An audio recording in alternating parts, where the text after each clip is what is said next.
됐어? 됐나?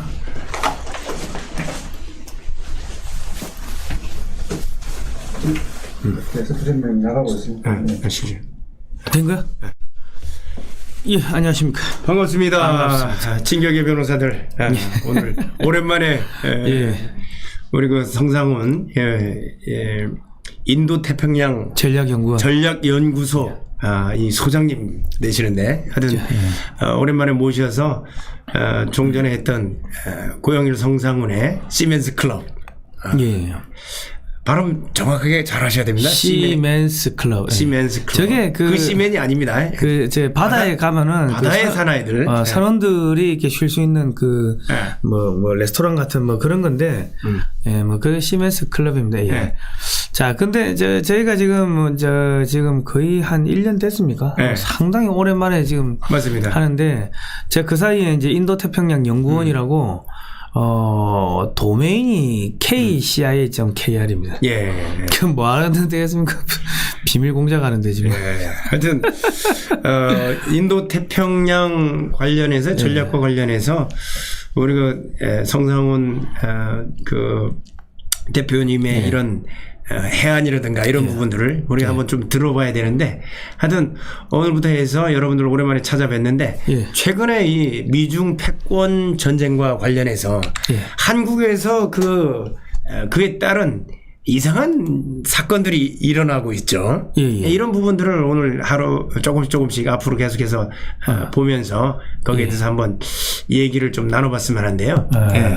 하여튼 최근에 뭐 KTNG에서 미국에 뭐 1조 5천억 정도 예체는 돈을 못 받는다는 이 뉴스가 오늘 뭐 조선일보 오늘자 거기에도 나오고 해서 굉장히 크게 보도가 됐는데 이런 부분들을 우리 국민들이 생각할 때는 이게 뭐야 미중 패권 전쟁은 무슨 상관이냐 이런 얘기를 할 수 있지 않습니까? 근데 이 부분에 대해서 왜 이게 미중 패권 속에서 미중 패권 전쟁에서 일어나는 일인지 한번 설명을 좀 들어보도록 하죠. 알겠습니다. 우리 그 대표님 소개 안 하십니까? 저는 뭐 진격의 변호사들 중에 고영일 변호사입니다. 여러분 잘 아시죠? 이게 제가 이 진격의 변호사로 이게 채널 지금 방송에 나가는데 종전에 우리가 특검단으로 있다가 진격의 변호사로 자유를 위한 진격의 변호사들이라고 저희들이 이름을 살짝 또 바꿨습니다. 그래서 뭐 그러다 보니까 제가 이게 순간 착각했습니다. 저를 아시는 분, 여기는 저를 다 모르실 거 아니에요? 아닙니다. 우리 진격의 변호사들, 종전 특검단 이제 시청자분들이 우리 성상훈 대표님의 과거에 그 글로벌 디펜스 뉴스 있지 않습니까? 그 애청자들이 너무 많습니다. 그렇습니다. 감사합니다. 뭐 정말 그 시청자들이 굉장히 많고 성 대표님을 사랑하는 분들이 너무 많이 계세요. 그렇기 때문에 너무 잘 알고 있습니다. 아무튼간에 글로벌 디펜스 뉴스 인도 태평양 전략연구원이나 공작하는데 무슨 공작을 하냐? 남한 빨갱이, 중국 빨갱이, 북한 빨갱이 서로 이간질 시켜가지고 서로 총질하게 만드는 그런 비밀 공작을 지금 하고 있습니다. 그러니까 우리 중공에서는 이제 우리가 성경에서 성령의 감동으로 성령의 역사로 이런 역사라는 단어를 쓰는데 중국 교회는 성령의 공작으로라는 단어를 쓰더라고요. 그래서 공작이라는 의미가 여러 가지가 있는데 성령의 역사도 공작이고 우리가 하고 있는 이 부분도 공작이라고 할 수가 있겠네요. 그렇습니다. 자, 그러면 뭐 이때까지는 뭐 지금 사람들이 많이 안 들어와서 저희가 조금 뭐 농담을 했는데 지금 미국의 장기 예치금을 이제 한국 담배 인삼공사죠. 인삼공사 KTNG. 원래 미국에서 담배 사업을 할 때 돈을 뭐 1조 몇천억을 예치를 했답니다. 25년 동안 예치를 해놓고 이게 만약에 뭐 담배 관련해 가지고 소송 걸린다든지 무슨 뭐 암 환자가 생긴다 이럴 때 이제 돈을 이제 물어주는 거죠. 피해 보상을 해주기 위해 가지고 돈을 예치를 하는데 이게 2000년에 했으니까 25년 동안 문제가 없으면은 돈을 돌려주는 거죠. 근데 이제 2025년 되면 이제 끝나는데 지금 올해 2024년인데 뜬금없이 법무부하고 이제 미국 식약청 FDA 여기서 무슨 담배에 들어가는 무슨 뭐 성분에 대한 성분이 표시가 뭐가 제대로 안 됐다는 둥. 누락이 됐니 어쩌니 저쩌니 뭐 그런 이야기를 하는데, 그거는 뭐 넘어갈 수 있는 일인데 그냥 핑계일 뿐이고. 한국하고 지금 사이가 안 좋습니다. 지금 윤석열 정권하고 사이가 되게 안 좋아요. 지금. 여러분들은 어떤 생각하십니까? 윤석열 정권하고 대한민국의 윤석열 정부하고 미국 간에 사이가 굉장히 좋다고 친미 반중하고 있다고 생각하고 있는데 예. 이런 일들이 미국에서 벌어지고 있다는 거예요. 예. 자, 그다음 두 번째 또 그리고 지금 이제 삼성의 지금 이재용 회장 같은 경우 지금 뭐 또 무슨 뭐 삼성 합병 관련해 가지고 징역 5년 뭐 검찰이 구형하고 했는데, 사실 저런 것도 삼성 반도체 공장을 중국에서 빨리빨리 철수하면은 맞습니다. 저런 부분도 이제 흐지부지 될 수가 있는 부분인데, 계속 그 삼성이나 SK가 중국에서 공장 철수하는 부분들을 예. 시간을 굉장히 오래 끌었지 않습니까? 예. 지금도 반도체를 삼성과 SK가 중국 공장에서 상당히 많이 제품을 제조하고 그걸 우리가 역으로 또 수입하고 있죠. 예. 단가가 싸니까. 그러니까 지금 뭐 저희가 뭐 하여튼 뭐 국방 외교안보 이쪽에 전문가들 미국 쪽에 오시는 분들 이렇게 쭉 만나면은 하는 이야기가, 삼성이 반도체 공장을 중국에서 만들어도 상관없다. 네. 30나노 반도체. 그러니까 그게 이제 범용으로 세탁기나 뭐 어디 전자제품이나 혹은 뭐 자동차나 이런 데 들어가는 뭐 그런 것들은 만들어도 상관이 없는데, 너무 최첨단 반도체를 만드는데 이게 어디로 들어가냐면 미국의 군사용 장비 이런 데 들어간다는 거죠. 예. 그러니까 지금 한 중국에서 한 18나노, 17나노까지 성공했다고 얘기를 들었는데. 그러니까 지금 중국의 공장을 놔두니까 저 공장을 통째로 복사한다든지 기술 유출의 우려가 있다고 빼라고 하는데도 안 빼니까 저런 무슨 뭐 말도 안 되는 저런 거 가지고 지금 이제 뭐 괴롭히는데, 사실은요 이 미국이라는 나라가 무지막지한 게 대한민국의 검찰 뭐 판사들 자녀들이 다 미국에 있잖아요. 맞습니다. 사실 인질입니다. 그러니까는 미국이 뭐 그런 걸 가지고서 야 이거 우리 검사님 판사님 자녀분들하고 뭐 속닥하게 잘 사셔야 되지 않겠습니까? 이러면은 검사 판사가 함부로 재판하기가 쉽지가 않습니다. 예. 그러니까 이런 걸 보면서 이게 한미 관계에 이상 징후가 있다. 우리가 외부적으로 추단할 수 있는 거 아닙니까? 추정이죠, 추정. 예, 추정하는데 뭐 예컨대 우리가 이제 굉장히 친하게 지내는데 쌩한 경우들이 있어요. 예, 싸늘한 경우가 있죠. 싸늘한 경우가 여러분들 보이지 않습니까? 우리가 굉장히 친한 사이인 것 같은데 보면 쌩해요. 보면 억한 뭐가 있는 거예요. 그죠. 억하심정이 생기는 게. 억한 심정이 생겼다는 게 국제관계도 동일하게 나타난다. 지금 이렇게 볼 수가 있죠. 미국 쪽에 외교안보 라인 쪽에서 슬슬 흘러나오는 이야기들 들어보면은 윤석열 대통령 취임식 당시에 미국의 민주당 쪽 전직 정보 라인의 수장들 뭐 3명인가 4명을 동시에 불렀대요. 초청해놓고 비행기 타려고 딱 하고 있고 공항 가니까 취소 나버린다. 야, 이거 뭐. 그러면 취소를 놓을 수 있지. 뭐 보안이 문제가 생겼다든지 뭐 갑자기 뭐 북한이 뭐 미사일 쏜다든지 그래가 취소를 했다든지 뭐 이런 뭐 죄송합니다. 익스큐즈미 뭐 이래서 이렇게 취소됐습니다. 이런 게 있어야 되는데 그런 말이 한마디도 없고 아직까지도 그런 답변이 없고, 박진우 외교부 장관한테 물어보면은 이게 뭐 답을 피하고 뭐 그냥 회피하는 거죠. 그리고 그 당시에 그거를 쌩하고 쌩깠던 실무 책임자는 공기업 사장으로 영전해서 그냥 가버리고 하니까 이거는 윤석열 정권이 속된 말로 미국의 뒤통수를 치고 연맥했구나. 미국은 지금 그렇게 받아들이고 있는 거예요. 미국 같은 경우는 그러면 친미 반중한다는 얘기를 안 믿게 되겠네요. 속임수라고 보는 거예요. 속임수라고 보게 되죠. 그러니까 지금 북한 겉모습하고 뒤에서 하는 실제 움직임이 다르다 이렇게 판단할 수 있습니다. 북한이 비핵화를 한다고 하면서 속였지 않습니까? 시간 끌었지 않습니까? 시간 끌면서 이게 핵을 만들고 했는데 이게 문재인 정권의 연장선이구나. 지금 미국은 이렇게 보고 있다는 거죠. 그렇게 의심할 가능성이 커지죠.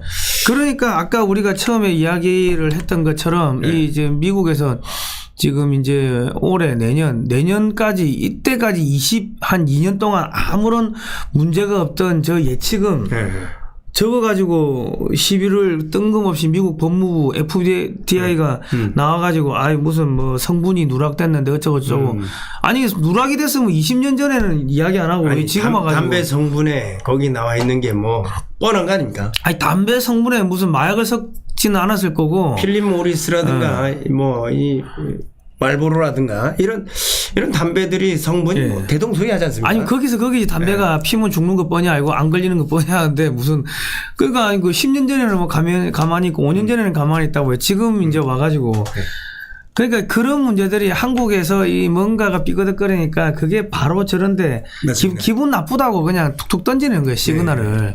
그리고 삼성 이정 회장 같은 경우도 지금 상당히 이상하게 재판이 꼬이는데 검찰공화국이라고 하는 윤석열 정권 하에서 이재명은 구속 안 시키고 이재용을 지금 저렇게 구속시키려고 하니까 어느 할머니가 그러더라고. 야 검사들은 한글 모르나? 이재명을 구속시키랬더만 뭐 이재용을 구속시키냐 이제 그러는데 그 두 분이 형제인가? 같은 집안인가? 같은 집안인가? 예. 그렇게 생기진 않은 것 같은데. 예, 뭐 어쨌든 간에 지금 그런 지금 이상 징후들이 한미 관계 이상 징후들이 이런 재판이란 이런 부분에 있어 가지고 지금 반영이 지금 되고 있는 게 아닌가. 뭐 저희가 뭐 그렇게 추측을 합니다. 그리고 지금 미국 측한테 한국에서 155mm 포탄을 또 판매를 하다가 중단을 해버렸대요. 그러니까 지금 미국도 지금 납득을 못하는 게 아니 새 포탄 달라는 것도 아니고 30년 전에 그 구형 포탄도 그거 이제 몇 년에 한 번 걸로 이거 위에 이거 뚜껑 열어가지고 또 소지하고 해야 되는데 그거 오래되면요 그 어디 야산에 갖고 가가지고 대규모로 폭발시켜가 터뜨려야 돼요. 아 그거를 미국이 그냥 가져가겠다고 하면 소위 말하는 재고탄이죠. 재고탄을 지금 이제 우크라이나 전쟁 때문에 그러니까 지금 한국은 이게 이제 이야기가 우크라이나에 주는 게 아니고 End of User Certificate라고 최종적으로 이거는 미국에 사는 거야 해가지고 한국은 미국에 파는 거고 미국에 팔면 상관없잖아요. 상관없죠. 그러니까 미국이 이거를 이스라엘에 갖다 놓든 미국의 창고에 재놓든 어디에 주든지 간에 우리는 아예 모르겠다. 우리는 뭐 미국에 팔았지. 한미 동맹이 있는데 미국에 파는 거지. 우리가 뭐 그게 어디로 갈지 어떻게 하냐. 김영삼 같은 경우는 이번에 많이 덕봤잖아요. 아 그러니까 왜 판매가 중단되는? 그러니까 그거 다음에 이제 더 비싼 포탄을 사가려고 하는데 한국에서 안 판다는 거죠. 그러니까 한국에서 안 판다는 게 뭐 재고가 없어서 안 판다는 게 아니고 이제 155mm 포탄 제가 한 300만 벌 쌓아놨는데 한국이 또 어마어마하게 생산해요. 그러니까 이게 안 판다는 게 뭔가 미국하고 이게 지금 딴 배를 탔다는 그런 판매 중단이 아니라 더 이상 매입을 안 하는 판매를 중지시킨 거죠. 그러니까 이게 지금 미국에서는 이유가 다 있을 것 같은데. 그러니까 지금 또 하나가 이야기가 나오는 게 한국에서 파키스탄에 무기를 팔았대요. 네, 그래서 지금 파키스탄이 이제 파키스탄에 무기를 팔면 문제가 되는 게 파키스탄은 현재 중공하고 한 배를 탔잖아요. 저게 지금 무슨 무기가 들어갔는지 물어보니까 말을 안 해가지고 팔았대. 그래서 그거 문재인 때 판 거 아니냐고 하니까 정색을 하면서 이게 윤석열 정권에서 팔았다고. 그러면 파키스탄의 한국 무기가 가면 미국 기술이 들어간 그 기술이 파키스탄으로 가서 파키스탄에서 중공으로 간다는 얘기죠. 중공, 이란, 아프가니스탄 어디로 갈지 어떻게 합니까, 저게. 그러니까 지금 미국은 알고도 침묵 중인 거죠. 왜냐하면 나중에 세컨더리 보이콧을 때리든지 KTNG 1조 5천억 저거를 돈을 안 주든지 등등 한국이 미국하고 엮여 있는 게 너무 많기 때문에 그런 거 한 개 예치한 게 저거 하나밖에 없겠습니까? 여러 개가 있겠죠. 그리고 혹은 예를 들어서 한국의 이 무기를 폴란드에 수출 못하게 틀어막는다든지. 왜냐하면 폴란드에 나가는 그 무기들의 그 FA50 같은 경우는 엔진이 미국 거지 않습니까? 네. 그러니까 미국산 부품이 들어간 그거는 못하게 막을 수도 있고 하니까 한국. 근데 우리가 FA50을 이번에 12대 납품했는데 FA50에 들어가는 엔진은 미국산 엔진이죠. 미국산이죠. 그리고 거기에 들어가는 조종 사용 시트는 영국제니까 뭐 미국하고 영국하고 저 사촌끼리 뭐 샬라샬라 해가지고 야 저 판매 못하게 막아라 뭐 그럴 수 있는 거고. 과거에 우리가 아르헨티나에 F-150 수출 다 성사됐는데 영국에서 반대하면서 영국에서 틀었죠. 예. 네, 우리가 판매를 못한 적도 있었죠. 그러니까 지금 뭐 한국의 방위 산업 수출이 뭐 빨간불이 켜졌다 뭐 이런 이야기가 나오는데 그거 이제 뭐 국회에서 무슨 뭐 이게 금융지원법을 통과 안 해줘서 그렇다 뭐 이런 이야기가 나오는데 뭐 그거보다는 지금 미국에서 이게 슬슬 틀기 시작하는 것 같아요. 예. 그리고 이제 미국이 이제 한반도에 전술 핵폭탄을 이제 배치를 결정을 해가지고 배치를 하려고 하니까 그럼 한국이 야 우리 핵무장 뭐 하겠다 뭐 이러다가 미국이 전술핵 갖다 놓게 하면 어이 고맙습니다 하든지 아니면 야 우리가 돈을 낼게 하든지 뭔가 반응이 있어야죠. 반응이 없다는 거야. 반응도 긍정적인 반응. 긍정적인 반응이 있어. 이건 적극적으로 이제 반응이 없다는 거야. 예, 환영을 하고. 그러니까 지금 미국 입장에서는 야 이게 뭐야 이거 한국 야 이거 싫어? 얘들이 뭐 핵무기를 개발하겠다는 것도 아니고 야 너희가 위험하니까 얘 미국에 전술핵을 갖다 놓겠다는데 왜 말이 없어? 지금 미국이 이상하게 생각하는 거예요. 왜냐하면 전술핵을 한국이 그 전에 뭐 핵무기 배치하고 무슨 원자력 추진 잠수함 만들고 어쩌고저쩌고 했는데 핵폭탄을 갖다 놓겠다고 하는데 반응이 없는 거예요. 그러니까 지금 이 미국도 이제 조금 뭐 일본 말로 야마가 돈 게 패트리어트 미사일이 요즘에 주문이 많이 들어오니까 미국에서는 생산이 안 되니까 OEM으로 생산한대요. 근데 그걸 한국에 주려고 했는데 기분이 나쁘니까 그러니까 최근에 일본한테 줬다는 거예요. 군함 생산, 군함 제조, 그러니까 이제 해군 함정 제조를 대한민국에서 이렇게 가려는 움직임이 있었는데 그거 외에도 패트리어트 미사일을 한국에서 이 면허 생산하려고 이런 움직임이 있었네요. 근데 대한민국의 태도 때문에 저게 100억 달러 규모면 한 13조 넘는 금액이 대한민국에 올 게 다른 나라로 갔다는 얘기네요. 일본으로. 이거 국익을 해야 하는 일들이 계속해서 벌어지고 그러니까 있네요. 지금 윤석열 대통령이 뭐 저렇게 반미 친중 뭐 저런 거를 시키지는 않았겠지만은 윤석열 대통령이 미국에 가서 캠프 데이비드에서 뭐 노래도 부르고 뭐 파티도 하고 했지 않습니까? 그러면 그 다음에 후속 조치가 있어야 되는데 후속 조치가 없다는 거예요. 후속 조치가 없네요. 그러니까 이 윤석열 대통령의 외교 안보 라인 그리고 국방 안보 라인에 아직도 문재인 쪽 뭐 청와대 참모들도 마찬가지고 노무현 때 출세한 사람들이 많으니까 걔들이 의도적으로 틀어버리는 거예요. 대통령한테 보고를 안 하든지 거의 보고를 하든지. 그러니까 이게 그 과거에 대한 과거의 좌익 세력들에 대한 청산이 제대로 실무진에서는 이루어지지 않고 그대로 연결되다 보니까 이런 일들이 벌어지고 있지 않은가. 그러니까 지금 추정을 하게 되네요. 그 미국에서 지난번에 우리 대통령이 윤 대통령이 미국 가가지고 바이든 대통령 만났을 때 바이든 대통령이 지휘봉을 줬다 하더라고요. 이 지휘봉이 무슨 의미냐면은 지휘관 네가 잘하든 못하든 간 지휘관 책임이야. 그 이야기를 했는데 말귀를 지금 못 알아듣는 것 같아요. 그러니까 이상한 애들을 꽂아가지고 이상한 일이 벌어지면은 그 대통령 책임이거든. 인사권자의 책임이라고요. 그러니까 모든 미국 대통령 책상에는 그게 있다면서요. 모든 책임은 여기에. 그 문구가 있다고 하는데.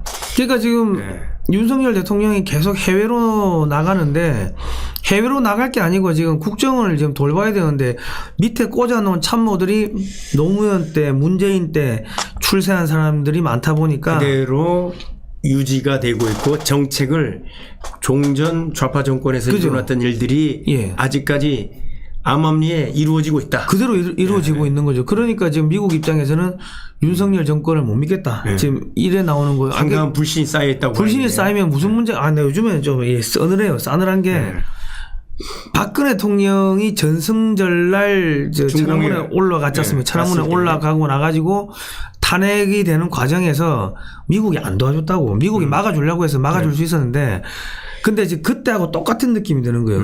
윤석열 정권이 힘들어졌을 때 미국한테 도와달라고 하면 도움을 줄까요? 이래 물어보는데 그때 당시에도 미국에서 특사를 3번이나 보냈다고 예, 하더라고요. 3번이나 보내서 가지 말라고. 근데 지금 외교 안보 라인이 국정원을 장악했잖아요. 맞습니다. 사실상 국정원을 마비를 시킨 거거든. 네. 그러니까 앞전에 국정원장도 아무것도 모르는 그 외교관 출신을 앉혀가지고 1년 반 넘게 시간을 끌면서 2023년 말 넘어서 2024년까지 시간을 질질 끌어버리면서 네. 그 대공수사권이 경찰에 넘어가면서 국정원 수사권이 폐지가 되면서 문재인이가 북한에 넘긴 USB에 대해 가지고 수사를 사실상 못하게 만들죠. 교묘하게 막아버린 거죠. 그러니까 지금 미국에서는 왜냐면 이제 국정원장은 대통령 직속 라인이기 때문에 윤석열 대통령이 문재인이 수사하는 걸 막았다. 지금 이렇게 보고 있는 이런 거예요. 의심이 의심이 있는 거죠.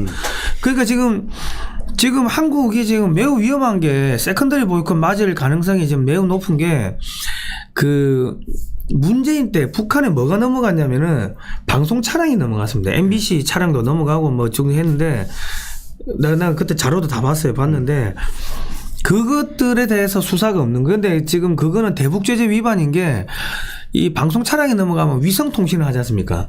그럼 미사일 컨트롤 박스로 쓸 수가 있는 거예요. 이동용 미사일 컨트롤 타워. 그리고 방송용 카메라는 그 안에 렌즈들이 미사일 시크가 되는 거예요. 그리고 이제 그 안에 그 마이크에 들어가는 반도체, 산업용 반도체는 그 미사일 부품이 되고, 그리고 지금 요즘에 보면은 북한에서 한국 무인기하고 똑같이 생겨서 나오잖아요. 어제 그 신문에 조선일보에 보니까 김정은이가 우리나라 군단급 무인기와 비슷한 디자인 똑같아요. 똑같이 생겨요. 똑같이 생긴 거를 가지고 자기들이 만들었어요. 그런 우리나라 설계도가 북한으로 넘어가지 않는 이상 그렇게 만들 수가 없는 거야.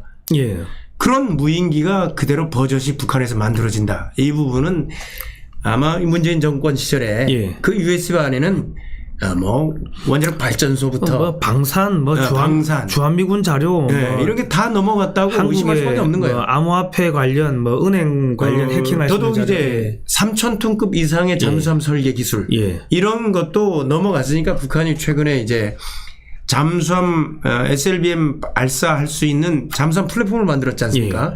그게 북한 조선 기술을 가지고는 그게 안 되는 거예요. 그러니까 지금 미국 입장에서는요. 수사를 하다가 못 잡을 수는 있어요. 맞습니다. 잡으려고 했는데 근데 아예 수사조차 착수를 하지 않으니까 이거에 대해 가지고 이상하게 보는 거예요. 그리고 지금 문재인 정권 때 이집트의 오라콤 걔들이 북한한테 6억 불인가 받을 거 했었는데 지금 문재인 정권이 대납해줬다는 이야기들이 계속 나왔는데 그거에 대해서 수사를 또 안 하는 거예요.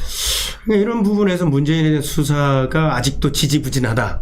이런 것 때문에 참 지금 국민들이 굉장히 분노하고 있는 국민들이 많은데 이거 국민들 문제가 아니라 이거는 미중 패권 전쟁에서 대한민국 정부가 어느 편을 들 것인지에 대한 선택에서 주저하고 있다. 그리고 오히려 중공 편에 가까이 가는 모습으로 미국한테 비춰지기 때문에 이게 너무 위험하다는 거예요. 이게 매우 위험한. 그러니까 지금 중국 제가 아마 다음 주에는 중국 관련 이야기를 할 건데 중국군이 지금 월급이 안 나옵니다. 중국의 무장경찰이 월급이 안 나와. 이번에 중국군 이제 그 로켓군, 로켓군에 대한 대대적인 숙청 작업이 이루어졌었는데 로켓군의 그 우리 미사일 이게 한자로 보니까 화전군으로 돼 있더라고요. 불화자에 화살전자에서 화전이라서 그런지 불화살. 그래서 그런지 모르겠지만은 화전군 내부에서 이 연료 액체 연료, 고체 연료가 들어갈 자리에 액체 연료에는 물이 들어가 있고 그런 식으로 이제 다 뒤로 빼돌린다고. 액체 연료 빼가지고 뭐인 줄 아십니까? 호거 해 먹었대. 호거. 이 뭐랍니까? 우리 샤브샤브. 야, 이거 화장군이라도 그걸로 화덕에다가 샤브샤브 끓여 먹은 게. 뭐 어쨌든 간에 지금 중국이 그만큼 무너졌어요. 그러니까 중국발 금융위기가 왔을 때 한국이 같이 무너질 수가 있는데 지금 총선 전에 만약에 예를 들어서 중국발 금융위기가 총선 전에 딱 터지면은 윤석열 정권 넘어갈 수도 있습니다. 굉장히 위험하죠. 그러니까 그랬을 때 미국한테 가가지고 아니 뭐 달러를 빌려달라든지 뭐 이것 좀 막아달라든지 이런 이야기를 했을 때 누구세요? Who are you? Who이지? 이럴 수 있다는 거죠. 그러니까 지금 이 윤석열 대통령이 외교를 좀 챙길 필요가 있다. 저 뭐 그렇게 말씀을 드리고 싶고요. 그리고 지금 중국 공산당에 장악된 국민의힘을 어찌하오리까? 이게 더 미국한테 불신을 주는 이런 것 같아요. 이 부분은 우리가 지난번에 할 때도 한번 종전 경찰청장에 대해서도 우리가 얘기했었죠. 그러니까 이 사람 같은 경우는 이 윤익은 경찰청장 같은 경우는 문재인 말기부터 맞습니다. 윤석열 정권까지 7개월 사이에 3계급을 진급했습니다. 3계급을. 이 민간에서도 자기 아버지가 사장이라도 3계급 진급하는 수는 없거든요. 근데 3계급을 진급했는데 이게 경력이 중국 사회과학원 법학석사입니다.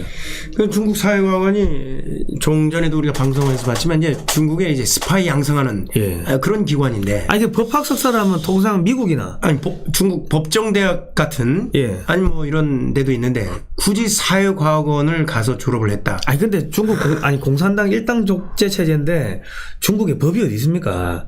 그러니까 법치사회가 아니고 당이 지배하는 사회입니다. 그죠. 당이 까라면 까라. 이게 공산당인데 원래 법학을 하면은 뭐 영국이나 미국이나 아니면 독일이나 뭐 가까운 일본이나 이런 데를 가면은 이해를 합니다. 맞습니다. 그런데 이 법이 없는 중국 공산당의 이 간첩 만드는 양성소를 저기를 법학 석사를 했다니까. 그러니까 이런 부분에서 윤 정권이 지금 이제 임명하고 사용하는 사람들의 이 학력이라든가 그 관계를 학연, 지연 이런 것들을 보면 친중 인맥이다. 이렇게 볼 수가 있는 거예요. 그러면 경찰 수장이 아니 지금 국정원장 바꿨죠.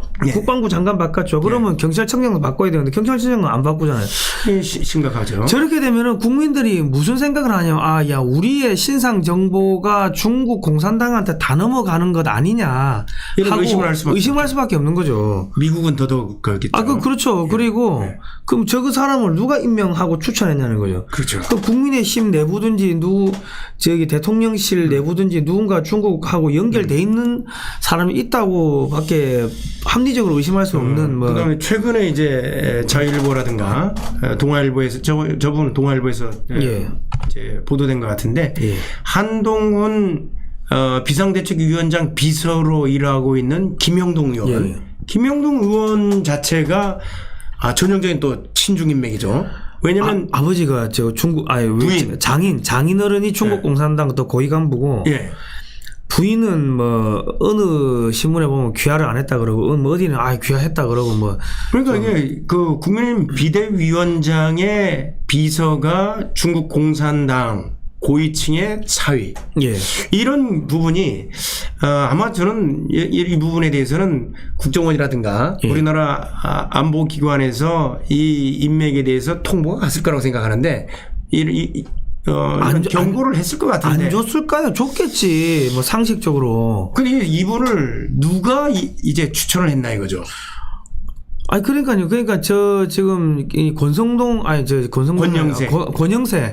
전 중국 대사죠. 전 중국 대사에다가 통일부 장관. 뭐 저 사람이 서울법대 선배고 서울대 선배고 검사 선배고 하니까 뭐 저 사람이 이렇게 추천했다는 그런 이야기가 계속 뭐 나오긴 나옵니다. 근데 이 사람은 김영동 의원 같은 경우에는 민노총 간첩단 그 사람들하고 그 사람들한테 동지란 표현을 쓴 적도 있는 것 같은데 뭐 그런 것도 있고 저 사람이 공공의대를 또 적극적으로 추진을 했더라고요. 그 공공의대를 추진했다는 게 공공의대는 그 좌파 정책이고 정치 의사를 만드는 그 학교면 그러니까 우리 북한거 보면 정치 장교가 있지 않습니까? 그러니까 제가 공공의대에 대해서 제가 불신하는 이유가 지난번 코로나 때 이 서울 시립병원을 간 거예요. 그 중에 한 병원이죠. 모든 시설에 낡아서 문이 덜렁거리는데 고치는 사람이 아무도 없는 거예요. 시설이 망가지고 완전히 이렇게 돼 있는데 아무도 관심을 안 가져요. 그래도 월급이 나오니까. 이게 공공의료라는 겁니다. 공공의대가 지금 무서운 게 뭐냐면 공공의대를 들어가려고 하면은 시민단체장의 추천서가 있어요. 맞아요. 예. 그러다 뭐 걔들이 어찌 되겠습니까? 정치 의사가 돼가지고 나중에 좌파 정권이 들어서면 법을 바꿔가지고 이 각 병원에 무조건 부원장을 두게끔 하고 부원장은 공공의대 출신을 두게 해버리면은 이 사람 아까 말씀했던 예. 공산당 정치 의사가 되는 예, 거예요. 공산당의 모든 이런 기관에는 공산당에서 파견된 정치 장교가 예, 있죠. 군대는 정치 장교가 있고 예. 그다음에 기업에도 공산당 임원이 들어옵니다. 예. 그래서 빨대를 딱 꽂아놓고 빨아먹는 거예요. 예. 그러면 이게 효율적으로 돌아갈 수가 없죠. 그러니까 저렇게 되면 어찌 되냐면 무슨 문제가 생기냐면 전염병이 아닌데 큰 병이 아닌데 큰 병이라고 데이터를 속여가지고 데이터를 조작하는 거예요. 예. 맞습니다. 통계 조작을 해가지고 전체를 국가를 봉쇄해버리고 이 사람들을 산업이 망가지게 하는 거예요. 중소기업이 망하게 하고 자영업자들이 망하게 하고 그러면 주권자인 국민이 정부의 보조금을 타먹는 노예 상태로 바뀌게 만드는 거죠. 그렇게 하고 너 이거 말 안 들으면 너 식당에 밥 못 먹어. 그래 되면은 이게 전체주의로 가는 겁니다. 사회주의, 공산주의로 가는 거예요. 그러니까 결국은 이제 뭐 미소 냉전 시절에서 예. 공산당 서기장이 소련에서 치료를 못 받고 미국 가서 치료받잖아요. 예. 왜? 공공의료라는 거는 그만큼 의료 수준이 낮아지게 되는 거예요.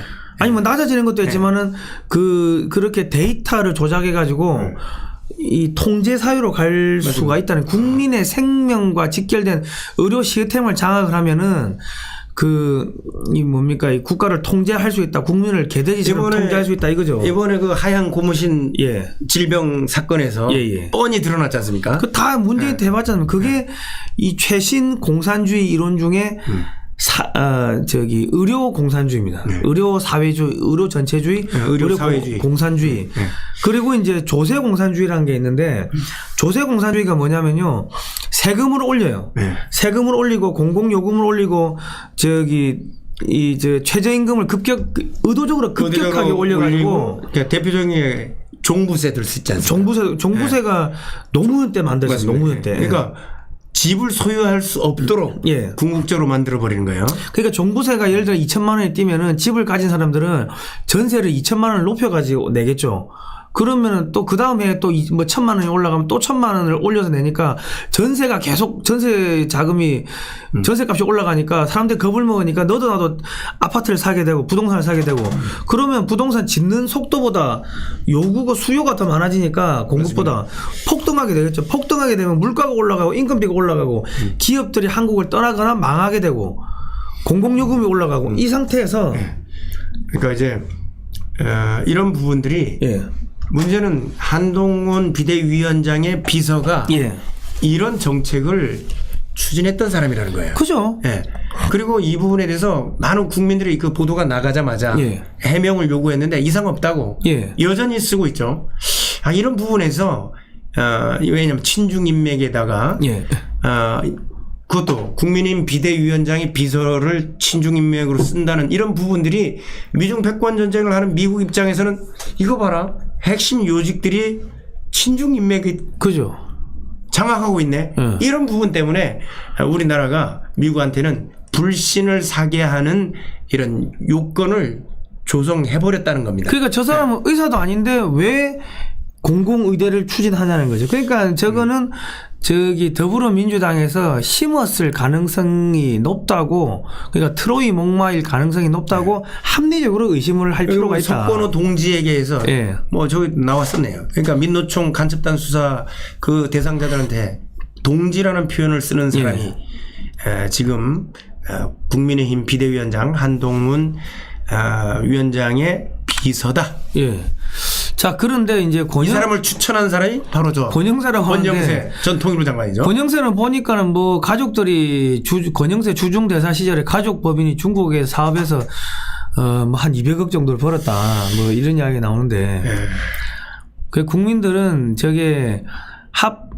중국 공산당이 이렇게 돈을 밀어준 건 아니냐고 합리적 의심하기 시작하는 거예요. 왜냐하면 중국에서 사업은 제가 최근에 이제 제임스 고리의 이제 차이나 크리시스라는 책을 읽었는데요. 예. 그러니까 2016년도에 2016년도에 이미 중국이 붕괴한다. 예. 중국에서의 관시라는 거는 어떻게 설명을 하냐면 관시는 다른 게 아니라 요 의사결정권자한테 뇌물 주고 예. 주는 사람은 사업의 비즈니스가 촉망되든 예. 그 다음에 뭐 경쟁력이 있든지 없든지 간에 그 사람한테 밀어주는 거예요. 예. 예.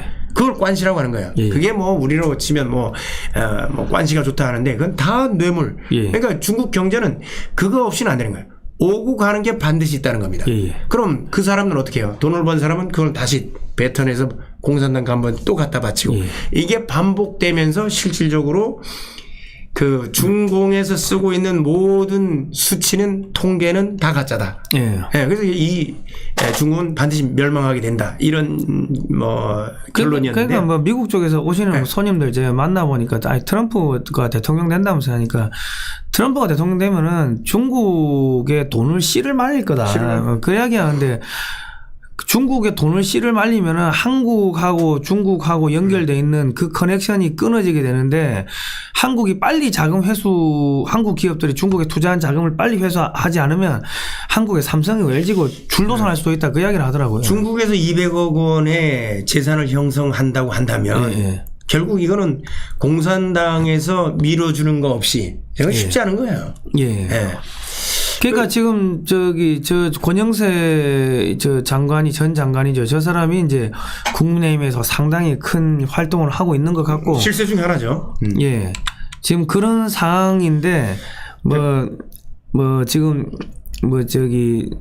공천관리위원장인가 그분도 퇴직하고 정법대학에 또 거기 교수를 하고 왔더라고. 명예교수로.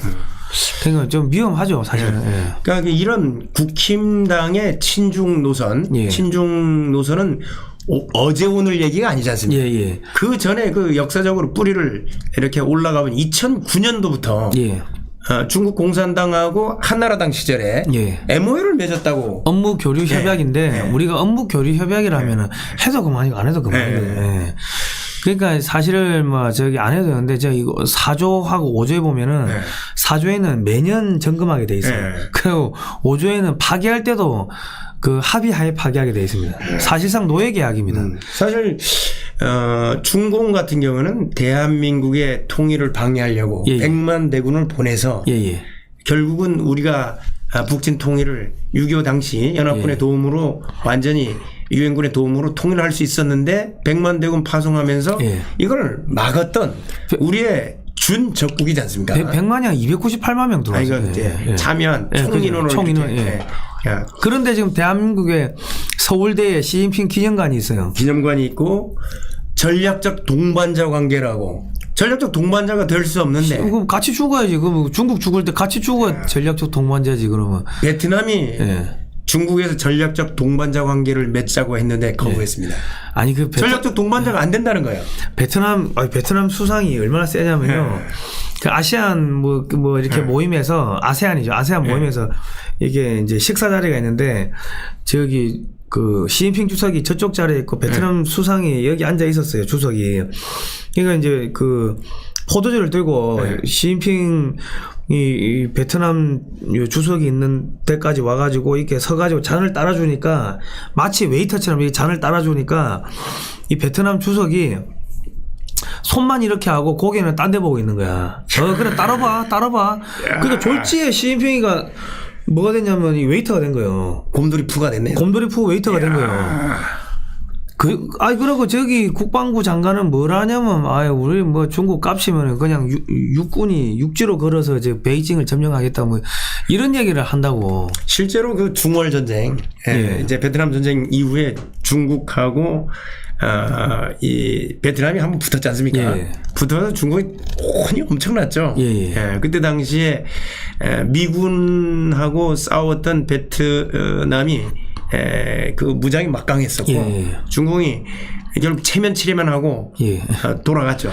그래서 저기 계약서를 보면은 저기 사실 노예 계약서인데 최종 목표는 한미동맹을 무력화시키는 거예요. 네, 한미동맹이 파기였습니다. 예. 파기. 그러니까 이게 뭐냐면 저 더불어민주당이 완전히 이제 미친 거시기 그 칼춤 추듯이 해가지고 사람들이 놀래가지고 이 국민의힘 쪽으로 쏠리면은 국민의힘이 이게 사민주의, 사회민주주의라 약간 온건한 사회주의 겸 민주주의라 한다고 해가지고 사람들을 받아가지고 뭘 한다? 이 사회주의 정책을 쫙 까는 거예요. 그 다음에 이제 다시 좌파로 넘어가면은 그냥 대한민국 한순간에 그게 공산화되는 겁니다. 그러니까 이게 우리나라가 우파 정당이라는 사람들이 사실은 자기 목을 치는 예. 이런 협약서를 가서 만들고 있다는 거예요. 그렇죠. 저기 그러니까 이게 그 협약서 내용대로 국민의힘이 이제까지 친중 노선을 취하고 있다. 저게 2009년 MB 때인데 MB의 복심이라고 불리던 장광근 사무총장이 가가지고 한나라당 때 저 했는데 그러니까 대한민국의 이 정치인들이 역사를 너무 모르니까 저 돈에 노예가 되는 이념에 대한 공부도 안 돼 있고. 예. 뭐 민주당이 말할 것도 없고. 뭐 민주당도 민주당은 2019년에 또 중국 공산당 당교하고 MOU를 맺었고요. 당교가 뭐 중국 공산당 훈련시키는 교육기관 아니에요. 간첩 기관이죠. 네. 그러니까 지금 자 국회- 옛날에 그랬으면 이해가 되는데 예. 바로 작년이죠. 작년이에요. 작년에 한중 국회의원 연맹, 한중 의원 연맹을 출범시켰는데 여야 인사 100여 명이 참여했다는 겁니다. 정말 여기 보십시오. 여러분, 중국은 우리의 준적국이에요.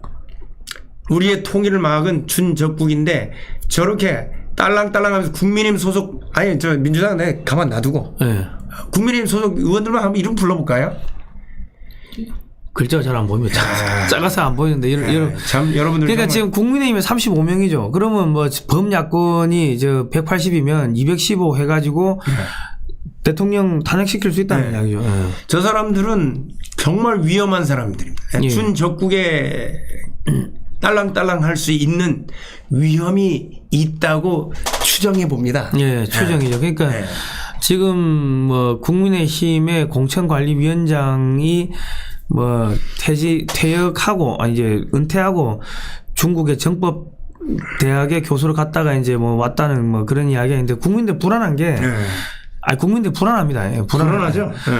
저러면 이번에 공천하는 것도 다 우리가 모르는 친중 인사들을 뉴페이스라고 해가지고 다 임명하는 건 아니냐 하고 상당히 불안해하는 거고. 그러니까 친중 인사들이 결국은 또 공천도 받고 또 친중 인사를 중심으로 해서 당권이 또 장악되는 이런 일들이 벌어지게 되면 겉으로는 겉으로는 이제 친미 반중하는 것 같은데 실제는 친중 반미.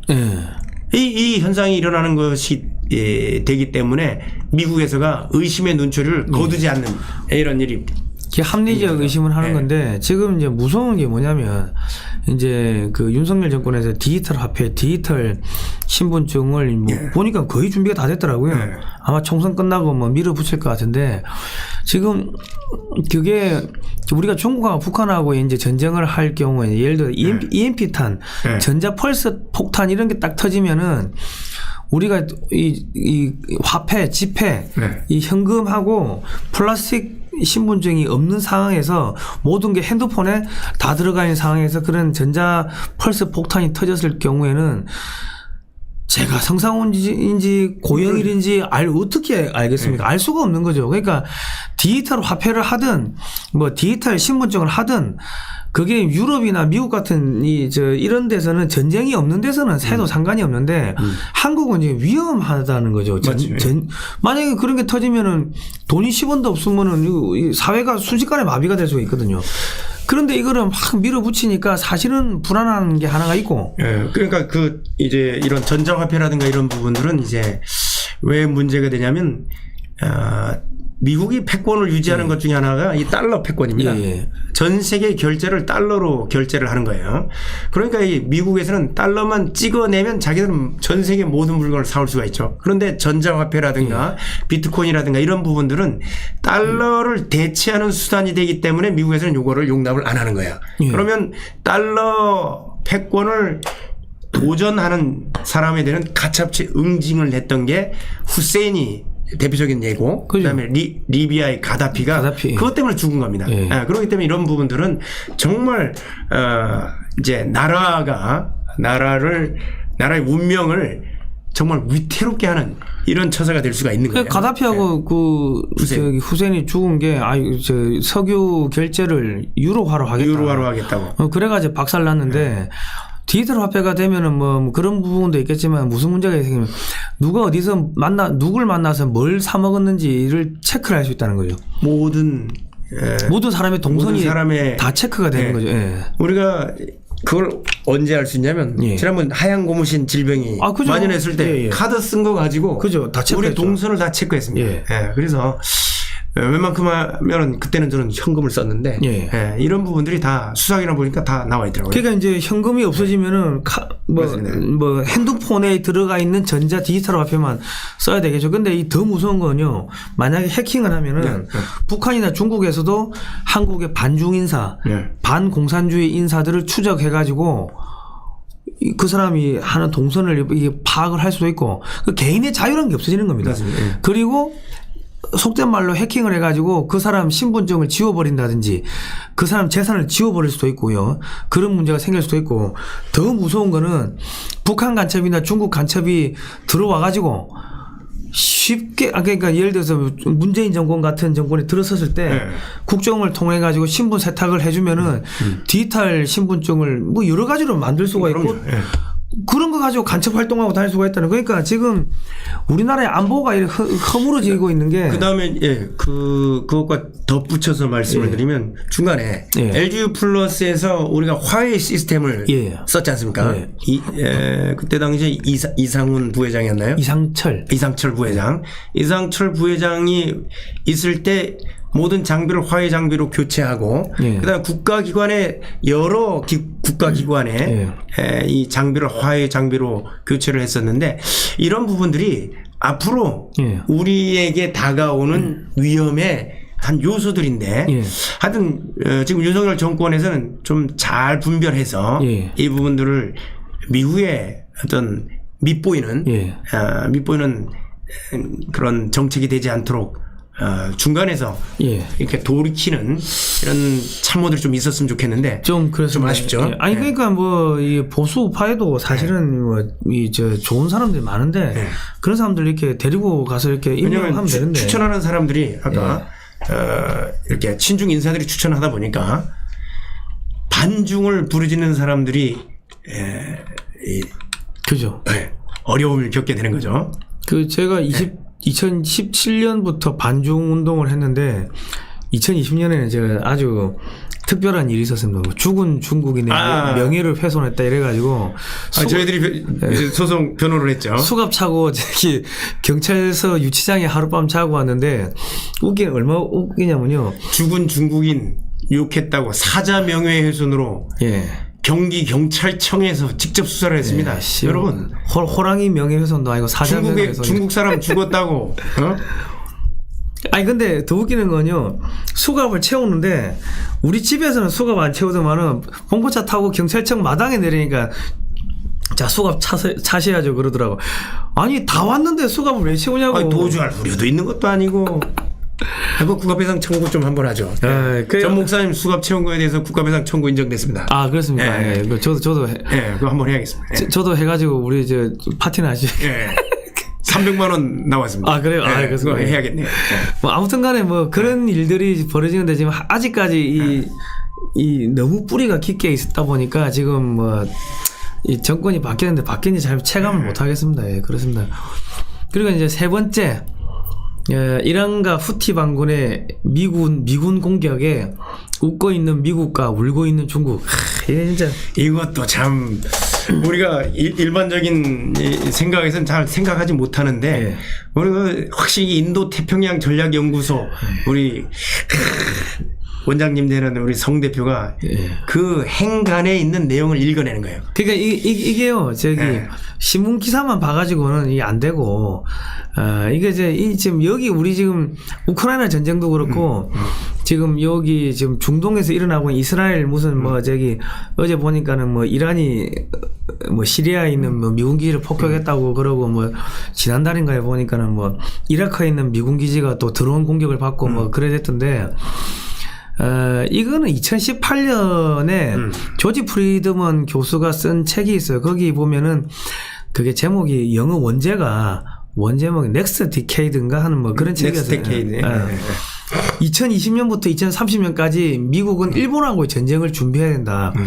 난 처음에 그게 무슨 소리인지 몰랐어요. 그래 돼 있고 이게 이제 일본하고 러시아가 에너지 기술 이 자금으로 뭉쳐지면은 이게 이 막강해지니까 이거를 막아야 되고 그리고 서쪽에서는 독일하고 러시아가 뭉친 걸 막아야 돼. 이렇게 자금 뭐 에너지 뭐 기술로 뭉치는 걸 막아야 된다. 그리고 이제 이 중동에서는 이란이 러시아하고 이렇게 연결되는 거를 막아야 된다. 그러면 이제 서로 반미 감정이 생기면서 속된 말로 소비에트 연방 같은 그런 거대한 반미 세력이 생길 수가 있기 때문에 이거를 다 토막내야 된다. 뭐 그렇게 내용이 돼 있어요. 그런데 지금 우크라이나 러시아 전쟁 뭐 그 시발점이 뭐다 이거는 내가 이야기 안 하겠어요. 근데 그 현상 결과를 놓고 보면은 이 러시아하고 이 유럽하고 완전히 이제 분리가 되면서 중간에 폴란드가 들어가고 루마니아에 한국 무기가 들어가면서 완전히 분리돼 버렸어요. 에너지를 못 갖고 오죠. 그러니까 그 책의 내용하고 또 하나 우리가 봐야 될 부분은 그 넥스트 워, 그 캐스퍼 와인버거 국방장관이 쓴 그 내용, 그 내용을 여러분들이 보시면 근데 이제 원서로는 더 넥스트 워 돼 있는데. 종전에 그 국정원 차장했던 정형근 국회의원, 정형 국회의원이 이미 그 책을 번역해 놨어요. 여러분들이 이제 중고 서적에 가시면 번역된 내용인데 그 내용에 보면 그 조지 프리드먼 박사가 했던 내용과 비슷한 내용들이 실제로 미국하고 거기서 첫 장은 한국 전쟁입니다. 한국과 북한과 중국 간, 그러니까 한국과 북한 간의 전쟁하는 내용. 전 목사님이 중간 언급하셨던 부분인데요. 그 내용 여러분들 반드시 그 책은 한번 보셔야 돼요. 거기 보시면 나오고 아까 조지 프리먼이 얘기했던 대로 일본과 또 미국이 전쟁하는 미국이 국가 우선주의로 해서 빠지게 되면 이 자리는 일본이 터줏대감이 됩니다. 터줏대감이 돼서 동남아로 완전히 이제 점령해버리게 되는데 이런 부분들에 대해서 이미 과거에 전 세계의 정책을 다뤘던 사람들은 예상을 하고 있는 시나리오입니다. 그러면 걔들은 슈퍼컴퓨터 가지고 다 시뮬레이션 시나리오 다 돌려보니까 워게임 이런 거 해볼 거 아닙니까? 뭐 그러니까 이제 뭐 그런 미래를 뭐 내다보는데 그래서 2023년부터 이제 2020년부터 2030년까지 미국은 무조건 한국을 잡아라. 그렇게 써놨어요. 조지 프리드먼이. 한국이 뭐 동맹 외교, 한국의 외교라는 것은 미국 외에는 없다. 그런데 그럼에도 불구하고 무조건 잘해주고 무조건 잡아라고 돼 있는데 그래서 잘해주려고 보니까 자꾸 딴짓 윤석열 정권이 자꾸 딴짓하는 거야. 그 밑에 있는 참모들이. 그러니까 최근에 이제 죄송합니다. 홍해에서 후티 반군하고 미군하고 좀 충돌하고 있죠. 그러니까 지금 그 후티 반군이 미국의 항공모함에다 뭐 미사일 쏘고 탄도 미사일 쏘고 하니까 항공모함이 도망을 갔어요. 영국의 군함도 도망가고. 지금 저기 사진에 나와 있는 D34 저게 우리가 이제 해군 함정들을 검색하는 그 사이트가 있어요. 거기 가보면 저 D34는 이제 영국 그 미사일 구축함입니다. D34에서 그 HMS 다이아몬드라는 선박이었고 함정이었고 저거는 107이면 이 알레이버급 구축함인데 그래블리라는 구축함이더라고요. 그러니까 이런 게 다 우리가 조금만 여러분들이 검색하면 다 나와요. 나오는데 그런 게 중요한 게 아니고 그 배후에 있는 방금 이제 성 대표님 말씀하신 것처럼 배후의 내용이 과연 예멘 반군하고 미군이 싸우면 미국이 불리한 거냐? 도대체 누가 여기서 이익을 보냐? 그래서 이제 미군이 네. 미군이 그 홍해 지역에 있는 예멘 반군을 폭격을 했대요. 네. 폭격을 한 건지 어디 사막에다 미사일 쏘고 폭격했다고 기사를 네. 뿌리는 건지 모르겠지만은 뭐 그런 일이 있었고요. 시리아 기지가 또 공격을 당했어요. 네. 그리고 이제 수에즈 운하가 이제 막혔고 파나마 운하는 가뭄 때문에 또 배가 못 다닌대요. 파나마 운하는 제가 여러 번 통과했죠. 예. 근데 파나마 운하는 산을 올라가서 산 예. 정상에 있는 호수에서 다시 내려가는 구조로 돼 있어요. 그 비가 안 와가지고 가뭄 예. 때문에 그러면 배를 그 호수에 예. 저수량이 얼마 없으면 배가 다닐 수가 없는 거예요. 저 예. 파나마 운하를 통과했다는 게 저 학교를 어디 나오셨습니까? 저는 해양대 나왔습니다. 한국해양대학교. 예. 그래서 항해과 졸업하신 예, 거예요? 항해과 졸업하고 예. 저기에서 이제 파나마 운하를 한 14번 통과했습니다. 예. 예, 그렇기 때문에 잘 알죠. 예. 그럼 항해과 몇 개십니까? 저는 44기입니다. 예, 그렇군요. 이거 특정 학교에 대해서 자꾸 이렇게 하지 마십시오. 이게. 예. 아니, 이제 배를 통과했다길래 제가 여쭤본 겁니다. 네. 아무튼 간에. 그래서 지금 홍해가 여기 보시면 예. 여러분들 저 보십니까? 이게 커서가 보이나요? 예. 여기 빨간 거 수에즈 있나? 수에즈 있나? 여기가 홍해입니다. 홍해. 예. 여기가 홍해고. 후티 반군, 예. 후티 반군. 예. 후티 반군이 이쪽에. 그러니까 여기가 예멘, 오만. 예. 그다음에 이게 여기 호르무즈. 예. 여기 호르무즈. 지금 해가지고. 저기 저 위에 빨간 예. 원이 시리아, 뭐 예. 이라크 그쪽인데 지금 저기가 지금 다 막혀버리니까 지금 이 한국이나 일본이나 중국에서 나오는 컨테이너선이 유럽을 가려면은 저렇게 케이프타운으로 돌아가지고 가야 됩니다. 예, 그러니까 요 남아공 밑으로 돌아가면 9,000km가 더 되는 것 같더라고요. 뭐 9,000km 아니 뭐 9,000km인데 이 문제는 저래 되면 어쩌냐면 중국의 기업들은 물건이 빨리 안 가니까 돈을 대금 회수하는 네. 시간이 길어지겠죠. 그렇죠. 예. 그러면 그 사이에 부도나는 기업들이 많다는 겁니다. 그리고 또 무슨 그거냐면은 중국 물건이 저렇게 삥 돌아가면 운임이 높아지니까 중국 물건 가격이 높아지겠죠. 올라가죠. 네. 근데 한국 물건 같은 경우는 가격이 30% 올라가도 한국 물건을 사겠다는 사람들이 많기 때문에 가격을 30% 더 올려도 살 사람이 있다는 거예요. 네. 근데 중국 물건은 누가 사냐고. 그러니까 줄도산, 중국 기업들 줄도산하는 거고. 그리고 지금 여기 보시면은 여기 보시면 어제 보시면은 지금 수에즈 운하를 통과해가지고 이 컨테이너선이 지나가면서 지중해에 있는 여러 도시들의 네. 짐을 내려주고 이렇게 저기 서유럽, 북유럽으로 올라가야지 컨테이너 회사들이 돈을 벌어요. 맞습니다. 예. 그런데 그러니까 지금 수에즈가 막혀버리면은 여기 수에즈 운하를 통과해야 지중해 통과해서 여기 그리스부터 이탈리아 이쪽에 그다음 프랑스 남부 스페인까지. 그러니까 저 남중국해에 있는 도시들은 중국산 물건이 못 들어가는 거죠. 예, 여기로 들어가려면 이쪽으로 돌아와서 다시 이렇게 가야 되는데 이게 어렵게 되는 거죠. 그러니까 저렇게 되면은 유럽이란 나라, 유럽 전체가 중국산 물건을 못 사게 되는 유럽과 강제로 디커플링이 되는 겁니다. 예. 그리고 저 중국과 유럽이 강제로 디커플링이 되는 거고 분리가 되는 거죠.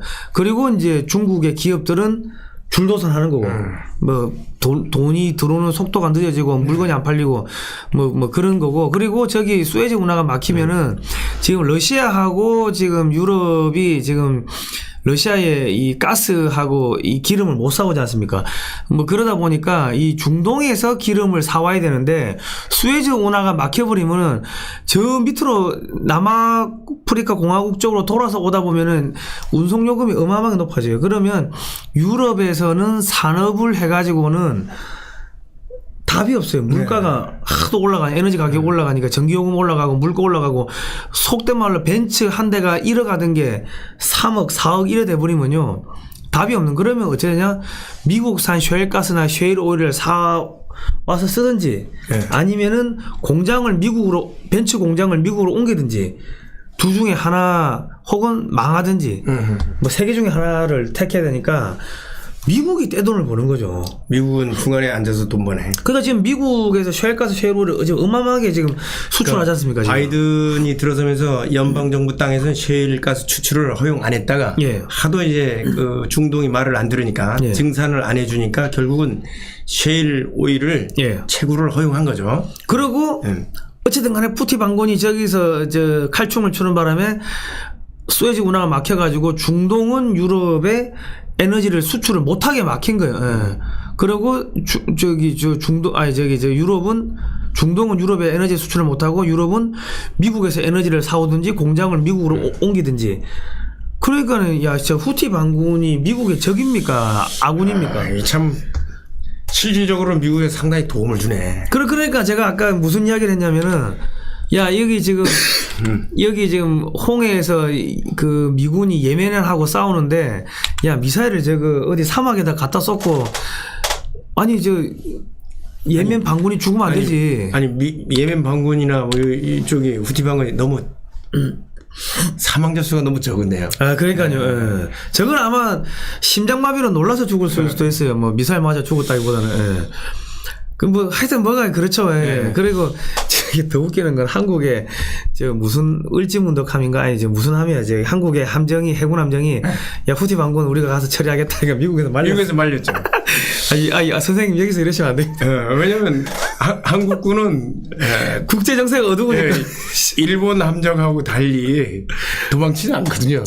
일단 붙으면 갈아버리기 때문에. 근데 미군도 교전하면서 10명 정도만 살자. 이게 과연 저는 이해를 못했네. 미국에서가 이거는 좀 참으라고. 일본 함정이 싸우다 그 일본의 이지스함이 뭐 거기서 후티 반군이 쏘는 뭐 미사일을 무서워가 도망가고 미국의 항공모함이 무서워서 도망가고 미국의 이지스함이 무서워서 도망가고 말이 안 되잖아요. 근데 한국에 가가지고 야 우리가 처치하겠습니다. 그러니까 아니 선생님 왜 이러십니까? 참아달라고. 여기서 이러시면 안 돼요.